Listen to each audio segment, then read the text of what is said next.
ವಿಧಾನಸಭೆಯಿಂದ ತಿದ್ದುಪಡಿಯೊಂದಿಗೆ ಅಂಗೀಕೃತವಾದ ರೂಪದಲ್ಲಿರುವ greater Bengaluru ಆಡಳಿತ ವಿಧೇಯಕ 2024ರ ಮೇಲಿನ ಪ್ರಸ್ತಾವನೆಯನ್ನು ಪರಿಹಾರಗೊಳಿಸಬೇಕೆಂದು ಸೂಚಿಸುತ್ತೇನೆ. ಅಧ್ಯಕ್ಷರೇ, ವಿಧಾನಸಭೆಯಿಂದ ತಿದ್ದುಪಡಿಯೊಂದಿಗೆ ಅಂಗೀಕಾರವಾದ ರೂಪುಗೊಂಡಂತ 2024ನೇ ಸಾಲಿನ ಗ್ರೇಟರ್ ಬೆಂಗಳೂರು ಆಡಳಿತ ವಿಧೇಯಕವನ್ನು ಪರಿಹಾರಗೊಳಿಸಬೇಕೆಂದು ಸೂಚಿಸುತ್ತೇನೆ. ಗ್ರೇಟರ್ ಬೆಂಗಳೂರು ಆಡಳಿತ ವಿಧೇಯಕ 2024ಅನ್ನು ಪರಿಹಾರಗೊಳಿಸಬೇಕೆಂದು ಪ್ರಸ್ತಾವನೆ ಮಂಡಿಸಲಾಯಿತು. ಹೇಳಿ, ಎಕ್ಸ್ಪ್ಲೇನ್ ಮಾಡಲಾ?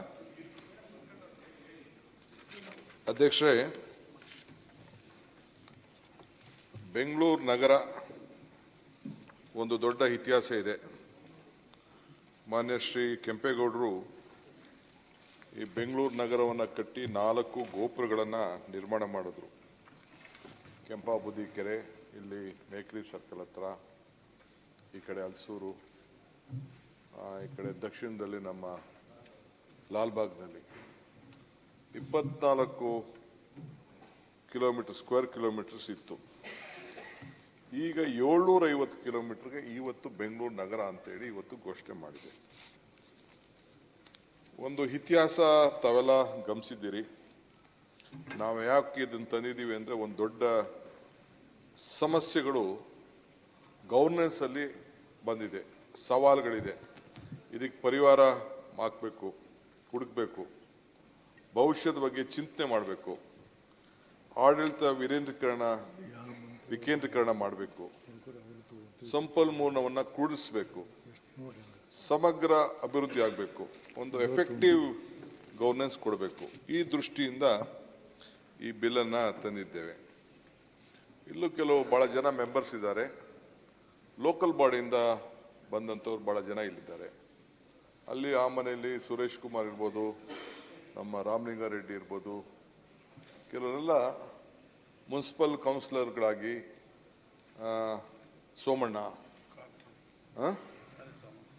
ಸೋಮಣ್ಣವರು, ಹೀಗೆ ಬಹಳ ಜನ ಎಲ್ಲ ಕಾರ್ಪೊರೇಟರ್ಗಳಾಗಿ ಮಂತ್ರಿ ಸ್ಥಾನಗಳು ಕೂತಿದ್ದಾರೆ.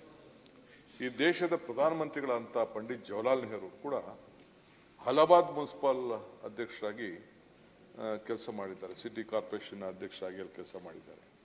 ರಾಜಗೋಪಾಲಾಚಾರಿ ಅವರು ಮಧುರೆಯಲ್ಲಿ, ನಮ್ಮ ಸುಭಾಷ್ ಚಂದ್ರ ಬೋಸ್ ಅವರು ಕಲ್ಕಟ್ಟ ಮುನ್ಸಿಪಲ್ ಕಮಿಷನರ್ ಆಗಿ ಕೆಲಸ ಮಾಡಿದ್ದಾರೆ.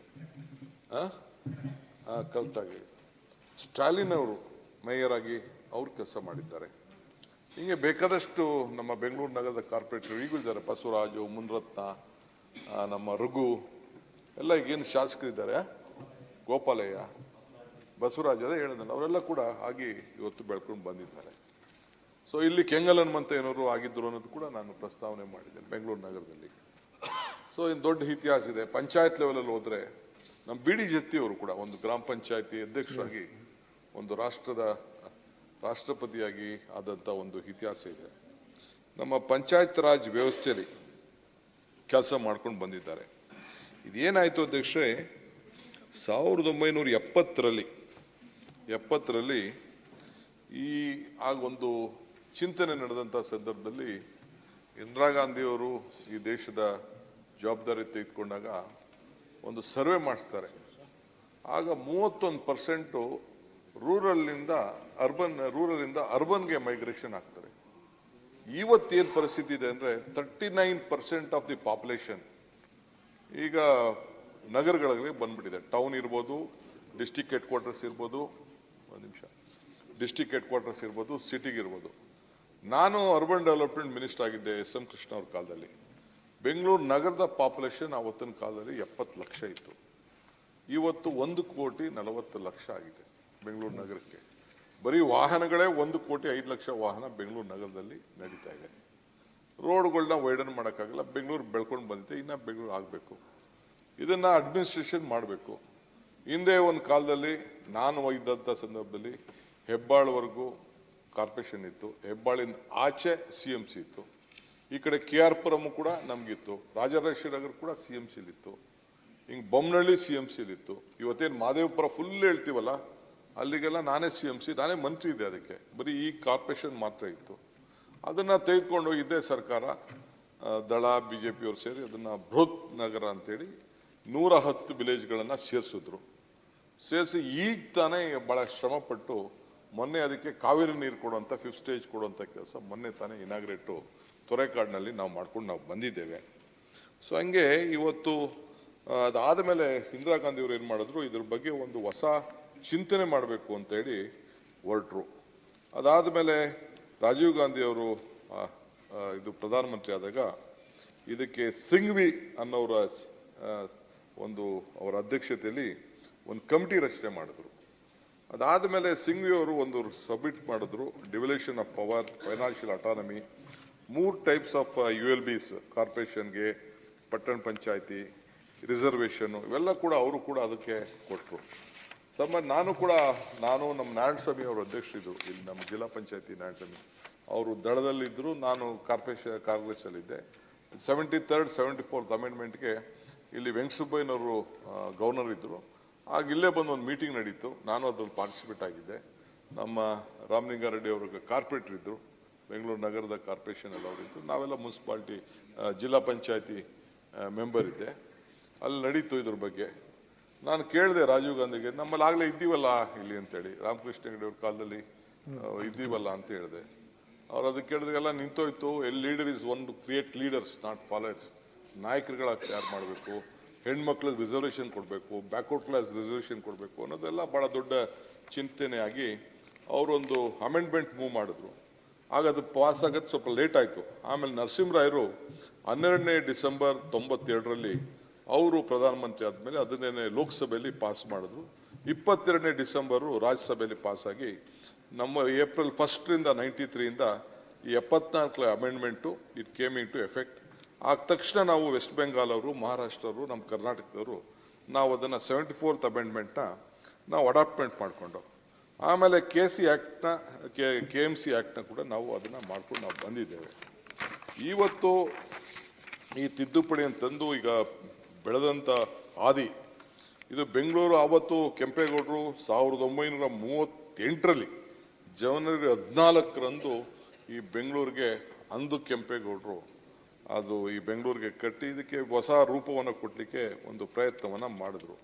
ಆಗ 100 ವಾರ್ಡ್ ಇತ್ತು, ಈಗ 225 ಚದುರ ಕಿಲೋಮೀಟರ್ ವ್ಯಾಪ್ತಿ. ಸೊ ಹಿಂಗೆ ಇವತ್ತು ಹೊಸ ಕಾಯ್ದೆಯನ್ನು 1976ಗೆ ಹಿಂದೆ BJP ಗೌರ್ಮೆಂಟ್ ಬಂದ ಮೇಲೆ ಇದನ್ನು ಹೆಚ್ಚಿಗೆ ಮಾಡಬೇಕು ಅಂತೇಳಿ 198 ವಾರ್ಡನ್ನು 2007ರಲ್ಲಿ ರಚನೆ ಮಾಡಲಿಕ್ಕೆ ಒಂದು ಅವಕಾಶವನ್ನು ಮಾಡಿಕೊಟ್ಟು 786 ಚದುರ ಕಿಲೋಮೀಟರ್ಗೆ ಲೆಕ್ಕ ಹಾಕಿ ಮಾಡಿದ್ರು. ಈಗ ನಾನು ಈಗಾಗಲೇ ಹೇಳಿದ್ದೇನೆ, ದಾಖಲೆ ಪ್ರಕಾರ 1,40,00,000 4 ಲಕ್ಷ ಇದ್ರೂ ಕೂಡ ಇಲ್ಲಿ ಒಂದು ಹೊರಗಡೆಯಿಂದ ಬಂದಂಥ ಸುಮಾರು 1,20,22 ಲಕ್ಷ ವೆಹಿಕಲ್ಸು ನಮಗೆ ಡೈಲಿ ಇಲ್ಲಿಗೆ ಬಂದು ಹೋಗೋದು ನಮಗೆಲ್ಲ ದಾಖಲೆಗಳು ಕೂಡ ಇವತ್ತು ಇದೆ. ಇವತ್ತು ಮಧ್ಯ ಇದ್ರ ಬಗ್ಗೆ ಏನೋ ಒಂದು ಹಾಕಬೇಕು ಅಂತ ಒಂದು ದೊಡ್ಡ ಕಮಿಟಿ ರಚನೆ ಮಾಡಿದೋ. ನಮ್ಮ BS ಪಾಟೀಲ್ ಅವರ ನೇತೃತ್ವದಲ್ಲಿ ಒಂದು ಸಮಿತಿ, ಸಿದ್ದಯ್ಯನವರು, ರವಿಚಂದ್ರನ್ ಅವರು ಸೇರಿ 2014ನಲ್ಲಿ ಒಂದು ರಚನೆ ಮಾಡಿದೋ. ಅವರು ಬೇಕಾದಷ್ಟು ವಿಂಗಡಣೆ ಮಾಡಿ ಒಂದು ಚರ್ಚೆ ಮಾಡಿ ಸುಮಾರು 15ಕ್ಕೂ ಹೆಚ್ಚು ಸಂಸ್ಥೆಗಳ ಪರಿಣಿತರ ಅಭಿಪ್ರಾಯ ಪಡೆದು 1,000ಕ್ಕೂ ಹೆಚ್ಚು ನಾಗರಿಕರೊಂದಿಗೆ ಸಭೆಗಳನ್ನು ಮಾಡಿ 2014ರಿಂದ 18ರವರೆಗೆ 9 ವರದಿಗಳನ್ನು ಸಲ್ಲಿಸಿದ್ರು. ಇದು ರಿಆರ್ಗನೈಸೇಷನ್ ಆಗಬೇಕು ಅಂತೇಳಿ. ಸೊ ಅದಾದಮೇಲೆ ತಿರ್ಗಾ ಸ್ವಲ್ಪ 2023ಕ್ಕೆ ಇನ್ನೊಂದು ರೀತಿ BS ಪಾಟೀಲ್ ಅವ್ರ ಕೇಳಿ ಮತ್ತೆ ಇದ್ರ ಬಗ್ಗೆ ಚಿಂತನೆ ಮಾಡಿ ಇದ್ರ ಫ್ರೇಮ್ವರ್ಕು ಇದರೆಲ್ಲ ಯಾವ ರೀತಿ ಮೆಕ್ಯಾನಿಸಮ್ ಮಾಡಬೇಕು ಅಂತೇಳಿ ನಾವು ಹೇಳ್ದೋ. ಆಗ ರಾಜೀವ್ ಗೌಡರು, BS ಪಾಟೀಲ್ರು, ಸಿದ್ದಯ್ಯನವರು, ರವಿಚಂದ್ರನ್ ಅನ್ನೋರು ಬೆಂಗಳೂರು ನಮ್ಮ ಅಂತಾರಾಷ್ಟ್ರೀಯ ಕೇಂದ್ರದ ಒಬ್ಬ ಸದಸ್ಯರು, ಅವ್ರನ್ನೂ ಕೂಡ ಎಲ್ಲ ಹಾಕೊಂಡು ಅವರು ಕೂಡ ಮಾಡಿ ಒಂದು ರಿಪೋರ್ಟನ್ನು ಕೊಟ್ಟರು.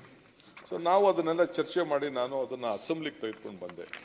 ನಮ್ಮ ವಿರೋಧ ಪಕ್ಷದ ನಾಯಕರಾದಂಥ ಅಶೋಕ್ರವರು, ಅಶ್ವಥ್ ನಾರಾಯಣ್ ಅವರು, ನಮ್ಮ ಸುರೇಶ್ ಕುಮಾರ್, ಕೆಲವೆಲ್ಲ ಅಪೋಸಿಷನ್ ಪಾರ್ಟಿ ಲೀಡರ್ಸ್ ಎಲ್ಲ ಇಲ್ಲ ಇದ್ರ ಬಗ್ಗೆ ನಾವು ವ್ಯಾಪಕವಾದ ಚರ್ಚೆ ಮಾಡಬೇಕು, ಒಂದು ಹೌಸ್ ಕಮಿಟಿ ಮಾಡಿ ಅಂತೇಳಿ ಅವರು ಸಜೆಸ್ಟ್ ಮಾಡಿದ್ರು.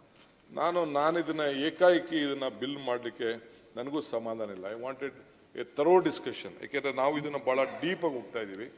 ಇದು ಮುಂದಕ್ಕೆ ಇದೇನು ನಾವು ಕಾನೂನು ಮಾಡ್ತಾ ಇದ್ದೀವಿ in the interest of Bangalore. ಈ ಬೆಂಗಳೂರು ಕೆಲವರು ಏನು ಮಾಡ್ತಾ ಇದ್ದಾರೆ ಅಧ್ಯಕ್ಷರೇ, ಈ ಬೆಂಗಳೂರಲ್ಲಿ ಇರೋರು ಮಾತ್ರ ಬೆಂಗಳೂರು ಅಂತ ತಿಳ್ಕೊಬಿಟ್ಟಿದ್ದಾರೆ. ಬೆಂಗಳೂರು ಅವ್ರದ್ದಲ್ಲ, ಇಡೀ ರಾಜ್ಯದ ಬೆಂಗಳೂರು ಇದು. ಎಲ್ಲ ಹೊರಗಡೆಯಿಂದ ಬಂದಿರೋರೆಲ್ಲ ರಾಜಕಾರಣ ಮಾಡ್ತಾಯಿದ್ರು. ಇಲ್ಲಿ ಪಾಪ್ಯುಲೇಷನ್ ಇರ್ಬೋದು, ಇಲ್ಲಿ ಟ್ಯಾಕ್ಸ್ ಇರ್ಬೋದು, ಇಲ್ಲಿಂದ ನಮ್ಮ ಮನುಷ್ಯನಿಗೆ ಹೃದಯ ಹೆಂಗೆ ಇಂಪಾರ್ಟೆಂಟೋ ಹಂಗೆ ಇಡೀ ರಾಜ್ಯದ ಜನತೆಗೆ ಬೆಂಗಳೂರು ಇಂಪಾರ್ಟೆಂಟು. ಇದು ಇವರೆಲ್ಲ ಆಲೋಚನೆ ಮಾಡಬೇಕು. ಬರೀ ಬೆಂಗಳೂರು ನಗರದಲ್ಲಿ ವಾಸ ಮಾಡಿದವರು ಬೆಂಗಳೂರು ಅಲ್ಲ, ನಾವೆಲ್ಲ ಇಲ್ಲಿ ಏನು ಇದು ಕೇಂದ್ರ ಸ್ಥಳ ನಮಗೆ, ನಾವೆಲ್ಲ ಇದ್ರ ಬಗ್ಗೆ ಕಾಪಾಡಬೇಕು. ಸೊ ಅದಕ್ಕೆ ಬೆಂಗಳೂರು ನಗರದ ಭಾಗ. ಸೊ ಅದಕ್ಕೆ ನಾವು ಹೌಸ್ ಕಮಿಟಿಲೂ ಕೂಡ ಆಲ್ ಪಾರ್ಟಿ ಮೆಂಬರ್ಸ್ನ ಚರ್ಚೆ ಮಾಡಿ ಅವ್ರ ಸಜೆಷನ್ ಅಂತೆ BJP ಅವ್ರನ್ನ ಕನ್ಸಲ್ಟ್ ಮಾಡಿದೆ ನಾನು.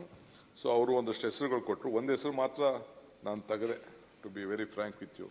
ನಮ್ಮ ರಿಜ್ವಾನ್ ಅರ್ಷದ್ ಅವರ ಅಧ್ಯಕ್ಷತೆಯಲ್ಲಿ ಒಂದು ಸಮಿತಿ ಮಾಡಿ ಹ್ಯಾರಿಸ್ಸು, ಶಿವಣ್ಣವರು, SC ಸೋಮಶೇಖರ್, ಶ್ರೀನಿವಾಸ್ ಅವರು, ಸುರೇಶ್ ಕುಮಾರು, SR ವಿಶ್ವನಾಥ್, ರಘು, ಪ್ರಿಯಾಕೃಷ್ಣ, GT ದೇವೇಗೌಡರು, ಪುಟ್ಟಣ್ಣ, UB ವೆಂಕಟೇಶು, ನಮ್ಮ ಗೋಪಿನಾಥ್ ನನ್ನ ಫ್ರೆಂಡು, TS ಜವರೇಗೌಡರು, ಇವನ್ನೆಲ್ಲ ಸೇರಿ ನಾವು ಮೆಂಬರ್ ಮಾಡಿ, ಇವರು ಕೂಡ ಸುಮಾರು ಒಂದು 5-6 ತಿಂಗಳು ದೊಡ್ಡ ಚರ್ಚೆ ಮಾಡಿ, ಕಾನೂನು ಕೆಲವು ಸಂಸದೀಯ ವ್ಯವಹಾರದವರೆಲ್ಲ ಕೂಡ ಚರ್ಚೆ ಮಾಡಿ 3 ತಿಂಗಳ ಕಾಲ ಇತ್ತು. ಇನ್ನು 3 ತಿಂಗಳು ಎಕ್ಸ್ಟ್ರಾ ಬೇಕು ಅಂತ ಹೇಳಿದ್ರು. ಒಂದು 15 ಬಾರಿ ಸಭೆಗಳನ್ನು ಮಾಡಿದ್ದಾರೆ. BBMP ವ್ಯಾಪ್ತಿಯಲ್ಲಿ ಚುನಾವಣಾ ಪ್ರತಿನಿಧಿಗಳ ಸಭೆಯನ್ನು ಮಾಡಿದ್ದಾರೆ. ಅಡ್ವೊಕೇಟ್ ಜನರಲ್ ಹತ್ರ ಕೂಡ ಅವರು ಚರ್ಚೆ ಮಾಡಿದ್ದಾರೆ. ಸೊ ಇವರೆಲ್ಲ ಮೆಂಬರ್ಸು ಭಾಳ ಬೈರ್ತಿ ಬಸವರಾಜ್ ಆದಿಯಾಗಿ ಎಲ್ಲರೂ ಕೂಡ ನಮ್ಮ ಮಾಜಿ ಶಾಸಕರು ಪೂರ್ಣಿಮಾ ವೆಂಕಟೇಶ್, ಇವರು ಪೂರ್ಣಿಮಾ ಅವರು, ಭಾಳ ಜನ ಎಲ್ಲ ಕಂಪ್ಲೀಟ್, ರವಿ ಸುಬ್ರಹ್ಮಣ್ಯ ಅವರು, ರಾಮಮೂರ್ತಿ ಅವರೆಲ್ಲ ಕೂಡ ಶ್ರವಣನು ಒಂದು ಮೀಟಿಂಗ್ ಹೋಗಿ ಪಾರ್ಟಿಸಿಪೇಟ್ ಮಾಡಿದ್ದಾರೆ. ಸುಧಾಮ್ ದಾಸ್ ಮಾಡಿದ್ದಾರೆ, ಉದಯ್ ಗರುಡಾಚಾರ್ ಮಾಡಿದ್ದಾರೆ, M ಕೃಷ್ಣ ಮಾಡಿದ್ದಾರೆ, ಸತೀಶ್ ರೆಡ್ಡಿ ಅವರು ಮಾಡಿದ್ದಾರೆ. ಇವರೆಲ್ಲ ಕೂಡ, ಆಮೇಲೆ ಮಾಜಿ ಮೇಯರ್ಗಳಂತ ರಮೇಶ್ ರವರು, ಹರೀಶ್ ರವರು, ಮಹಾಪೌರರು ಎಲ್ಲ ಕೂಡ ಪಕ್ಷಾತೀತವಾಗಿ ಹೋಗಿ ಕೂತ್ಕೊಂಡು ಮಾಡಿ ಅನೇಕ ಚರ್ಚೆ ಮಾಡಿ ಕೆಲವು ಅವೆಲ್ಲ ಅಮೆಂಡ್ಮೆಂಟ್ಗಳು ಕೂಡ ಸಲಹೆಗಳನ್ನು ಕೊಟ್ಟು ನಾವು ವ್ಯಾಪಕವಾಗಿ ಚರ್ಚೆ ಮಾಡ್ಕೊಂಡು ಬಂದಿದ್ದೇವೆ. ಇಲ್ಲಿ ಮುಖ್ಯವಾಗಿ ಏನಂದ್ರೆ ಅಧ್ಯಕ್ಷರೇ, ನಾನು ಒಬ್ಬ ಮಾರ್ಕೆಟಿಂಗ್ ಸೊಸೈಟಿ ಡೈರೆಕ್ಟರ್ ಆಗಿದ್ದವನು ಚಿಕ್ಕ ವಯಸ್ಸಿನಲ್ಲೇ. ಅದಾದಮೇಲೆ ನಾನು ಜಿಲ್ಲಾ ಪಂಚಾಯತಿ ಮೆಂಬರ್ ಆಗಿದ್ದವನು. ಆಮೇಲೆ ನಾನು MLAಗೆ ಬಂದೆ. I know the importance of 73rd, 74th amendment. ಈಗ ನಾವು ಇದನ್ನು ಡಿವೇಟ್ ಮಾಡೋಕ್ಕೆ ಬರೋದಿಲ್ಲ. ನನಗೂ ಇದನ್ನು ಏನಾದ್ರು ಮಾಡಿ ಈ ಕೆಲವು ಒಂದೇ ಭಾಗದಲ್ಲಿ ಮಾದೇವಪುರ ಏನಾಗಿದೆ, ನಮ್ಮ ಅಲ್ಲಿ ಫೈನಾನ್ಷಿಯಲ್ ಸ್ಟ್ರೆಂತ್ ಜಾಸ್ತಿ ಇದೆ, ಅದನ್ನು ತೆಗೆದುಬಿಟ್ಟು ಈಗ ನಾವು ಇನ್ನೊಂದು ಕಡೆಗೆ ನಾವು ಶಿಫ್ಟ್ ಮಾಡ್ಲಿಕ್ಕೆ ಬರೋದಿಲ್ಲ. 74 we can't change that. So ಅದನ್ನು ಭಾಳ ವ್ಯಾಪಕವಾಗಿ ಚರ್ಚೆ ಮಾಡಿ ಅದಕ್ಕೆ ಈ ಗ್ರೇಟರ್ ಬೆಂಗಳೂರು ಮಾಡೋ ದೃಷ್ಟಿಯಿಂದ, ಅಡ್ಮಿನಿಸ್ಟ್ರೇಷನ್ ದೃಷ್ಟಿಯಿಂದ ಕೆಲವು ಸಲಹೆಗಳನ್ನು ಬಂತು. ಸೊ ನಾನು ಹೇಳಿದೆ ವಿ ಕಾಂಟ್ ಚೇಂಜ್ ದಟ್ ಲಾ. ಯಾಕೆಂದ್ರೆ ಒಂದು ಪಂಚಾಯತಿಲಿ ಜಾಸ್ತಿ ಬರ್ಬೋದು, ಒಂದು ಪಂಚಾಯತ್ ಇಸ್ ದೇರ್ ಬೆನಿಫಿಟ್, ನಾವೇನು ಮಾಡೋಕ್ಕಾಗಲ್ಲ. ಸೊ ಈ ಬಿಲ್ ಏನು ತಂದಿದ್ದೀವಿ, 74ನೇ ತಿದ್ದುಪಡಿಯನ್ನು ಯಾವುದು ಕೂಡ ನಾವು ಬದಲಾವಣೆ ಮಾಡಲಿಕ್ಕೆ ಒಂದು ಅವಕಾಶ ಕೊಟ್ಟಿಲ್ಲ. I have not, because I know ಬರೀ ಒಂದು ಸ್ಮಾಲ್ ಸೆಕ್ಷನಲ್ಲೇ ಕೋರ್ಟ್ಗೆ ಹೋಗ್ಬಿಟ್ಟು ಇದಕ್ಕೆ ಬೇಕಾದಷ್ಟು ವಿರೋಧ ಮಾಡೋರು ಇರ್ತಾರೆ, ನಾನಿಲ್ಲ. ಬಟ್ ಫಾರ್ಚುನೇಟ್ಲಿ ನಮ್ಮ ವಿರೋಧ ಪಕ್ಷದಲ್ಲಿ ಎಲ್ಲರೂ ಕೂಡ ಕೆಲವು ಏನು ಸಲಹೆ ಕೊಡಬೇಕು ಭಾಳ ಚೆನ್ನಾಗಿ ಸಲಹೆ ಕೊಟ್ಟಿದ್ದಾರೆ. ಪೊಲಿಟಿಕಲಿ ಅವರು ಏನೋ ಒಂದು ಹೇಳಬೇಕು ಹೇಳಿದ್ರು, ಬಟ್ ಎಲ್ಲ ಪಾಸ್ ಮಾಡಿಬಿಟ್ಟು ಕೊಟ್ಟಿದ್ದಾರೆ. ಸೊ ಇದನ್ನು ನಾವು ಭಾಳ ಟ್ಯಾಕ್ಸೇಷನ್ ವಿಚಾರದಲ್ಲಿ ಎಲ್ಲ ಕೂಡ ನಾವು ಭಾಳ ದೀರ್ಘವಾಗಿ ನಾವು ಆಲೋಚನೆ ಮಾಡಿ ಇದನ್ನು ಅವರೇ ಒಂದು ಸಜೆಸ್ಟ್ ಮಾಡಿದ್ರು. ಹಿಂದೆ BJP ಗೌರ್ಮೆಂಟ್ ಇದ್ದಾಗ ದಿ ಟರ್ಮ್ ಆಫ್ ದಿ ಅವರೊಂದು ಅಮೆಂಡ್ಮೆಂಟ್ ಮಧ್ಯೆ ತಂದಿದ್ರು. ಪ್ರೆಸಿಡೆಂಟ್ ಈ 1 ವರ್ಷಕ್ಕಿದೆ, 1 ವರ್ಷಕ್ಕೆ ಅವ್ನು ರೆಡಿಯಾಗಿ ತಿರ್ಗಾ ಹೋಗೋ ಅಷ್ಟೊತ್ತಿಗೆ ಭಾಳ ಪ್ರಾಬ್ಲಮ್ ಆಗ್ತದೆ, ಎಲ್ಲೂ ಏನು ಮಾಡೋಕ್ಕಾಗಲ್ಲ. 2.5 ವರ್ಷಕ್ಕೆ ಅಂತೇಳಿ BJP ಗೌರ್ಮೆಂಟ್ ಇದ್ದಾಗ ಒಂದು ಸಜೆಷನ್ ಕೊಟ್ಟಿದ್ರು. ಅದನ್ನೇ ನಾನು ಕಂಟಿನ್ಯೂ ಮಾಡಿದೆ. ಓಕೆ, ಎಸ್, 2.5 ವರ್ಷ ಮೇಯರ್ ಟರ್ಮ್ ಇರಲಿ ಅಂತೇಳಿ ಅದನ್ನು ಕೂಡ ನಾನು ಮಾಡಿದ್ದೇನೆ. ಸೊ ಕಾನ್ಸೆಪ್ಟ್ ಆಫ್ ಕೆಲವೇ ಪವರ್ಸ್ನ ಡೆಲಿಗೇಟ್ ಮಾಡುವಂಥ ವಿಚಾರ. ಸೊ ಇದೆಲ್ಲ ಮಾಡಿ 1ರಿಂದ 7ವರೆಗೂ ಮಾಡ್ಬೋದು, 2 ಮಾಡ್ಬೋದು, ಇಲ್ಲ 3 ಮಾಡ್ಬೋದು, 4 ಮಾಡ್ಬೋದು. ಅದಕ್ಕೂ ಕೂಡ ಒಂದು ಅವಕಾಶವನ್ನು ಮಾಡಿಕೊಟ್ಟು ಈ GBಯಲ್ಲಿ ಏನಪ್ಪ ಅಂತಂದರೆ ಮೇಯ್ನ್ ಈ ರೆಗ್ಯುಲೇಷನ್ ಆಫ್ ಇದಕ್ಕೆ ಎಲ್ಲ ಸೇರಿಸ್ಕೊಂಡಿದ್ದೀವಿ. ಈಗ BWSSB ಮೊದಲು ಕಂಟ್ರೋಲೇ ಇರಲಿಲ್ಲ, ಅವ್ರದ್ದೇ ಆದಂಥ ಇದು. ಪೊಲೀಸ್ ಅವರು ಅವ್ರದ್ದೇ ಆದಂಥ ವಿಚಾರ, BLT ಅವರು. ಸೊ ಈಗೆಲ್ಲ ಕೂಡ ಏನೇನು ಬೆಂಗಳೂರು ಸಿಟಿಗೆ ಅವಶ್ಯಕತೆ ಇದೆ ಅವರೆಲ್ಲ ಈ GBAಗೆ ಬರ್ತಾರೆ. ಮುಖ್ಯಮಂತ್ರಿಗಳು ಮೇಲ್ಗಡೆ ಅಧ್ಯಕ್ಷರಾಗಿರ್ತಾರೆ, but they will not be ಇದು. ಇಲ್ಲಿ ಕಾರ್ಪೊರೇಷನ್ಸ್ ಏನು ನಾವು ಮುಂದಕ್ಕೆ ಮಾಡಬೇಕು ಅಂತ ಇದ್ದೀವಿ, ಅದಕ್ಕೆ ಗೌರ್ಮೆಂಟ್ ನೋಟಿಫಿಕೇಶನ್. ಈಗ ಎಕ್ಸಿಸ್ಟಿಂಗ್ ಏನು ಪವರ್ಸ್ ಇದೆ ಆ ಪವರ್ಸ್ನ ಯಾವುದು ಕೂಡ ನಾವು ಬದಲಾವಣೆ ಮಾಡಲಿಕ್ಕೆ ಹೋಗೋದಿಲ್ಲ. The next official members of the GBA, chief ministry, ನಮ್ಮ ಮೇಯರ್ಗಳು ಇರ್ತಾರೆ, elected Lok Sabha members, Rajya Sabha members, council members, ಅವರೆಲ್ಲ ಕೂಡ ಇದ್ದೇ ಇರ್ತಾರೆ. Commissioner of the BDA, BWC chairman, MD BMTC, BRC BMRCL, ಈಗೆಲ್ಲ ಅವರವರು ಬೇರೆ ಬೇರೆ ಇದ್ದಾರೆ, ಇದ್ರ ಒಳಗಡೆ ಬರುವುದಿಲ್ಲ. BESCOM MD, DC of the jurisdiction, commissioner of police, SP ಅವರು, CO BMLTA, MD solid waste management, fire force, executive heads of the traffic, ಇವರೆಲ್ಲ ಕೂಡ ಮುಂದಕ್ಕೆ ಇಲ್ಲಿ ಸದಸ್ಯರಾಗಿ ಒಂದು ಕೋಆರ್ಡಿನೇಷನ್ ಮಾಡಿ ಅಡ್ಮಿನಿಸ್ಟ್ರೇಟಿವ್ ಫಂಕ್ಷನ್ನು ಮತ್ತು ಪ್ಲಾನಿಂಗ್ ಫಂಕ್ಷನ್ ಮತ್ತು ಕೋಆರ್ಡಿನೇಷನ್ ಮತ್ತು ಸೂಪರ್ವಿಷನ್ ಇವೆಲ್ಲ ಕೂಡ ಮಾಡೋ ದೃಷ್ಟಿಯಿಂದ ಒಂದು ಐತಿಹಾಸಿಕವಾದಂಥ ಬಿಲ್ಲನ್ನು ತಂದಿದ್ದೇವೆ. 10ನೇ ತಾರೀಕು ನಾನು ಅಸೆಂಬ್ಲಿಲಿ ಮೂವ್ ಮಾಡಿದೆ. ಭಾಳ ಸದಸ್ಯರು ಪಾರ್ಟಿಸಿಪೇಟ್ ಮಾಡಿ ಭಾಳ ಸಜೆಷನ್ಸ್ ಕೊಟ್ಟಿದ್ದಾರೆ. 2 ಪಾರ್ಟಿಯವರು ಕೊಟ್ಟಿದ್ದಾರೆ. ಇವತ್ತು ಕೂಡ ನಾನು ಅವರು ಇನ್ನೂ ಏನಾದ್ರು ಒಳ್ಳೆ ಸಜೆಷನ್ಸ್ ಕೊಡೋದಿದ್ರೆ ನಾನು ತೆಗೆದುಕೊಳ್ಳಿಕ್ಕೆ ನಾನು ಸಿದ್ಧವಾಗಿದ್ದೇನೆ. ಯಾಕೆಂದರೆ ಇದನ್ನು ಏಕಾಏಕಿ ಸುಮ್ಮನೆ ಹಂಗೆ ಪಾಸ್ ಮಾಡಿ ಗದ್ದಲದಲ್ಲಿ ಪಾಸ್ ಮಾಡೋಂಥ ಒಂದು ಬಿಲ್ ಅಲ್ಲ ಇದು. ಈ ಬೆಂಗಳೂರು ನಗರಕ್ಕೆ, ರಾಜ್ಯಕ್ಕೆ ಒಂದು ದೊಡ್ಡ ಫೌಂಡೇಶನ್ನ ನಾವು ಈ ಬಿಲ್ಲಿಂದ ನಾವು ಮಾಡ್ತಾ ಇದ್ದೀವಿ. So I want all the members of this house ಎಷ್ಟು ಮ್ಯಾಕ್ಸಿಮಮ್ ಆಗ್ತದೋ ಸಜೆಷನ್ ಕೊಡಲಿ. ನಾವು ಏನೇ ಇದ್ರೂ ಕೂಡ ಒಳ್ಳೆ ಸಜೆಷನ್ ಇದ್ದರೆ ಇಲ್ಲೇ ಕೂಡ ನಾನು ತಿದ್ದುಪಡಿ ಕೂಡ ಮಂಡಿಸ್ಲಿಕ್ಕೆ I am ready to accept their suggestions. So ಇದನ್ನು urban, regional and town planning ವಿಚಾರದಲ್ಲಿ, ಇನ್ಫ್ರಾಸ್ಟ್ರಕ್ಚರ್ ವಿಚಾರದಲ್ಲಿ ಎನಿಥಿಂಗ್ ದೇ ಕ್ಯಾನ್ ಡೂ. ಏನಾದ್ರು ತಪ್ಪಿತ್ತು ಅಂದರೆ ಮಾಡ್ಬೋದು. ಈಗ ನೆಕ್ಸ್ಟ್ ಕಾರ್ಪೊರೇಷನ್ ಮಾಡಬೇಕಾದ್ರೆ 1 ರಿಂದ 7 ಹೊತ್ತು, ಯಾಕೆಂದರೆ ನಾಳೆ ಬೆಳಗ್ಗೆ ಬೆಂಗಳೂರು ಎಷ್ಟು ಬೆಳೀತದೋ ನನಗೆ ಗೊತ್ತಿಲ್ಲ. ಅದಕ್ಕೆ ಒಂದು ಆಪ್ಷನ್ಸ್ ನಾವು ಇಟ್ಟಿದ್ದೇವೆ. ಪಾಪ್ಯುಲೇಷನು, ಹಣ ಕೂಡ ಎಷ್ಟು ಕೊಡಬೇಕು, ಮಿನಿಮಮ್ 300 ಕೋಟಿ ರೂಪಾಯಿ ಯಾವುದಾದ್ರು ಒಂದು ಕಾರ್ಪೊರೇಷನ್ ಮಾಡಬೇಕಾದ್ರೆ ಅದಕ್ಕೆ ಆದಾಯ ಬರ್ತಾ ಇರಬೇಕು. ಇನ್ನೇನಾದ್ರು ಕಡಿಮೆ ಆಯಿತು ಅಂದರೆ ಕೆಲವರು 3,000 ಕೋಟಿನೂ ಬರ್ಬೋದು. ಸೊ ಆ 3,000 ಕೋಟಿನ ತೆಗೆದು 300 ಕೋಟಿಗೆ ಕೊಡೋಕ್ಕಾಗಲ್ಲ. ಸೊ ಗೌರ್ಮೆಂಟ್ ಕೊಡಬೇಕಾಗ್ತದೆ ವೀಕರ್ ಮುನ್ಸಿಪಾಲ್ಟಿಗೆ, ಕಾರ್ಪೊರೇಷನ್ಸ್ಗೆ ಅನ್ನೋದು ಕೂಡ ನಾವಿಲ್ಲಿ ಹೇಳಿದ್ದೇವೆ. ಸೊ ಅದಕ್ಕೆ ಆಮೇಲೆ ಯಾವುದೇ ಕಾರ್ಪೊರೇಷನ್ಗೆ ಹೆಸರಿಡಬೇಕಾದ್ರೆ ಬೆಂಗಳೂರು ಹೆಸರನ್ನು ತೆಗಿಬಾರ್ದು. ನಾಳೆ ಬೆಳಗ್ಗೆ ಇದು ಕೆಂಪೇಗೌಡ ಕಾರ್ಪೊರೇಷನ್ನು, ಶಿವಕುಮಾರ್ ಕಾರ್ಪೊರೇಷನ್ನು, ಇಲ್ಲಾಂದ್ರೆ ಪರಮೇಶ್ವರ್ ಕಾರ್ಪೊರೇಷನ್ ಅಂತ ಹೆಸರಿಡಾಗಿ ಕೆಲ ಕಡೆ ನಾನು ನೋಡಿದ್ದೀನಿ ರಂಗಾರೆಡ್ಡಿ ಡಿಸ್ಟಿಕ್ಕು, ಇನ್ನೊಂದು ಡಿಸ್ಟಿಕ್ಕು ಅಂತ ಇದೆ. No, Bengaluru north, Bengaluru south, Bengaluru central, Bengaluru east, Bengaluru west, ಆ ಥರ ಇಡಬೇಕು ಅನ್ನೋದನ್ನ ಈ ಒಂದು ಕಾನೂನಲ್ಲೇ ತೆಗೆದುಕೊಂಡು ಬಂದಿದ್ದೀವಿ.